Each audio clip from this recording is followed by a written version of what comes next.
Muy buenos días.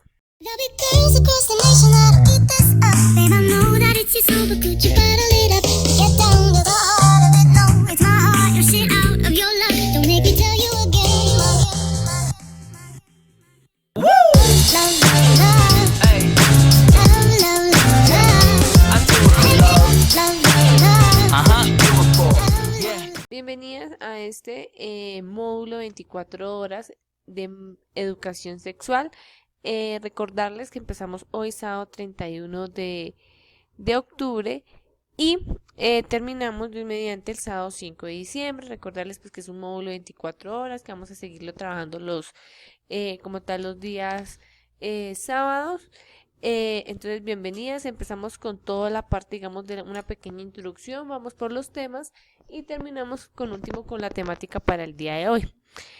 Bueno, recordarles que vamos a seguir manejando la misma línea y la misma metodología que hemos venido trabajando. Los días sábados vamos a tener nuestros encuentros sincrónicos. Vamos a seguir realizando los videos y vamos a seguir utilizando pues la plataforma para enviar nuestras evidencias. Cuando nosotros hablamos de educación sexual, vamos a hablar de toda la parte que hace referencia al conocimiento y análisis de diferentes situaciones y comportamientos que desde la parte sexual se experimentan en la etapa, digamos, infantil. Importante entender que en nosotros como docentes hablar de educación sexual, digamos desde la primera infancia, es la primera etapa, digamos, que nos sirve para prevenir muchas problemáticas sociales que hoy en día se ven, como es por ejemplo embarazos en adolescentes, como es por ejemplo toda la parte también de prostitución, o por ejemplo también toda esta parte de inteligencia emocional, que es lo que nosotras debemos como futuras docentes saber sortear, para que nuestros estudiantes, nuestros bebés, cuando entren en la etapa de adolescentes, sepan cuál es la manera correcta de llevar estas situaciones frente a todo lo que se está viviendo, frente, por ejemplo, las TICs. Entonces, es muy importante nosotros tener ese conocimiento. Dicho esto, empezamos toda la parte, digamos, de la educación sexual desde diferentes objetivos que vamos a llevar con este módulo, que es de alguna u otra manera, entonces, manejar todos los conceptos contemporáneos que tienen que ver con respecto a sexualidad y la salud reproductiva. Aquí vamos a tener en cuenta todo lo que es un lenguaje franco, científico, pero entonces súper importante lo que les escribo ahí. Es muy respetuoso en cuanto a la diferencia y la parte accesible al público infantil y adolescente. El hecho de que nosotras vayamos a conocer un poco más del aparato reproductor, tanto femenino y masculino, cómo se da la parte sexual, cómo se da la parte, digamos, de pronto del sexo, no quiere decir que no sepamos diferenciar a lo que los niños, nuestra primera infancia, tengan que tener ese conocimiento. Esto lo hacemos nosotras es con el fin de que ustedes tengamos un conocimiento claro, por si llegado el caso también necesitamos hablar con padres de familia, que es importante. Toda la parte de la capacitación,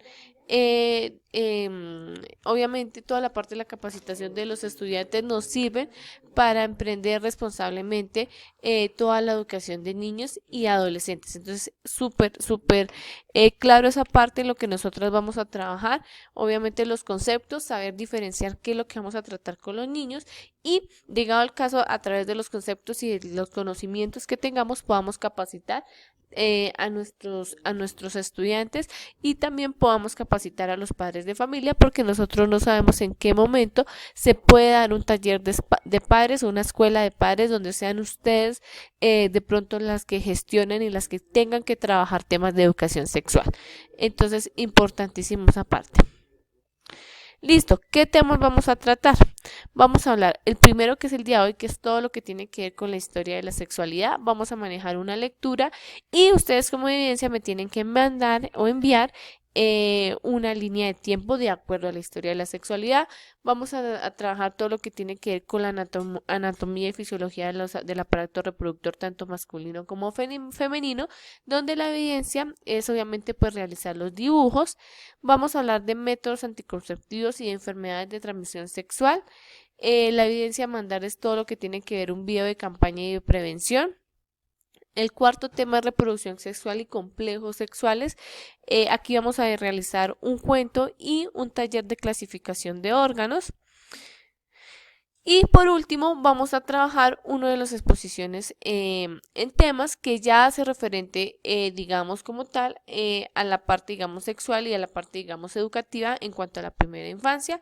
Estos son los temas de exposición. Recordarle que estos temas los vamos a ir mirando cada sábado a medida que vamos de pronto enviando las evidencias y a medida que se va trabajando en los encuentros sincrónicos y se va haciendo el video se les va a ir diciendo, de acuerdo pues al video, cómo van a hacer la entrega de las evidencias y en qué fecha. Entonces espero que hasta ahí, digamos, esa parte, digamos, introductoria como tal del módulo vaya quedando clara. Igual lo que les digo, vamos a seguir manejando la misma metodología. Entonces, cualquier duda, cualquier cosa, pues para eso tenemos nuestras vías de comunicación en el encuentro sincrónico. La plataforma va a tener también su foro como tal abierto. Listo.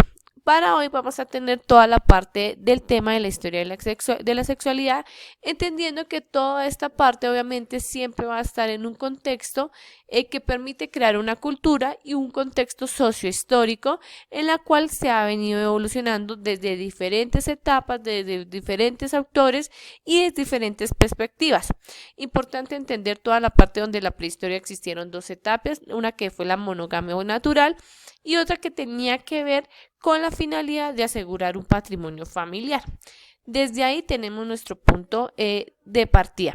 Empezamos la historia de la sexualidad desde la primera parte, desde el Antiguo Testamento, donde digamos, es lo único que valía la parte sexual era que era para tener descendencia y, digamos, las relaciones sexuales se hacían con ese objetivo, únicamente para procrear hijos como tal, y donde el papel de la esposa jugaba un papel importante entre comillas, porque digamos que el de la esposa solo se debía conservar, digamos, pues para el esposo, pero el esposo podía tener otras esposas secundarias.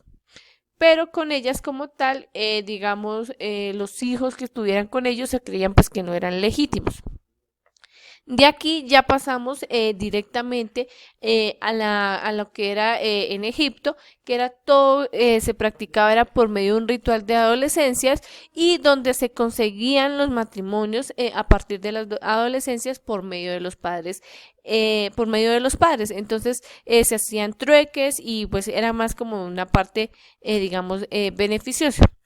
Ya en lo que era, por ejemplo, Grecia y Atenas, se permitía la parte de la homosexualidad, pero se permitía desde una parte educativa y donde también el papel de la mujer era un poco, digamos, muy restringido. El papel de la mujer era como tal que ella no podía salir sin su esposo y las únicas que tenían derecho a salir a la calle o estar de pronto de una forma de libertad transitando eran solamente por las mujeres que se dedicaban en ese entonces, porque desde ese entonces ya venía la parte de la prostitución. Entonces, desde ese entonces, digamos, las únicas mujeres que podían transitar por la calle libremente eran de pronto pues las prostitutas. Y ya hablamos de acuerdo también a la Edad Media, donde ya entra realmente la Iglesia Católica, donde se refrenda el primer matrimonio, donde se habla de unos instintos sexuales y que estos instintos sexuales se cree que era o se concebía como que la persona tenía, digamos, pacto con el diablo o era algo que el diablo le provocaba, lo cual pues era prohibido y se creía que era pues como tal pecado, pero más o menos en 1530 entra Martín Lutero, donde habla, digamos, por primera vez y se admite como tal el primer divorcio que se solicita por Enrique VIII con el fin de separarse de Catalina y casarse con Ana Bolena. Digamos que esa es una referencia que hace, no sé si ustedes se acuerdan o si han visto un capítulo de Los Simpson, algo así más o menos cuenta de la historia y como tal se habla más o menos en 1530 ya del divorcio. Listo. Hablamos también de que más o menos para el siglo XV ya se habla de las primeras enfermedades de transmisión sexual, y se habla de estas enfermedades de transmisión sexual también como un castigo celestial. Bueno, ya también digamos, ya más o menos para lo que tiene que ver con el siglo XVIII y siglo XIX, entran como tal estos dos autores, Richard von Kraft y Sigmund Freud. Richard von Kraft habla de todo lo que tiene que ver más o menos para 1882, de todo lo que tiene que ver con la parte de la prohibición de esos deseos sexuales, empezando por la masturbación, y se cree que todas, digamos, esas prácticas sexuales son inapropiadas. Y Sigmund Freud, que es el padre de la teoría del psicoanálisis, la encargada de hablar de los comportamientos humanos, habla también más o menos desde la parte, porque él era médico, era psicoanalista, neurólogo, habla también de toda la parte, digamos, de la trascendencia de la sexualidad y todo lo que induce a través de ese estudio, y habla Sigmund Freud por primera vez de la palabra líbido, donde habla que el líbido es toda práctica, digamos, que tiene el ser humano en diferentes actividades, no solamente en la parte sexual, sino en diferentes actividades donde el ser humano como tal expulsa toda la parte, digamos, de la energía. Bueno, listo, hasta hoy o hasta ahí, digamos, tenemos algo de la historia de la sexualidad vista desde diferentes perspectivas. Vamos a trabajar ya en la plataforma, les tengo una evidencia, que es, bueno, una lectura que es historia de la sexualidad, donde he sacado, digamos, este pequeño resumen, donde nosotros en el encuentro sincrónico vamos a ver más cositas y más detalles. Se habla también en parte del papel de la mujer cuando empieza este movimiento del feminismo. Y vamos a tocar también, pues, lo que les habla en la Atena, todo lo referente a la homosexualidad, como temas, digamos, que hoy en la actualidad se cree que hasta ahora están haciendo pero pues si nos ponemos a mirar, ya había una historia y ya vienen desde un proceso muy, muy largo. Entonces, a partir de esa lectura, ustedes como evidencia me tienen que realizar de forma creativa una línea de tiempo, y me la tienen que enviar antes del jueves 5 de noviembre. Importantísimo, por favor, pues que las fotos vengan en PDF, vengan organizaditas en un solo archivo, puede ser 3, 4 fotos. Y nos encontramos ahorita en nuestro encuentro sincrónico, ¿listo? Muchas gracias por su atención, y ahí está el video, pues para que ustedes por favor también puedan realizar sus apuntes.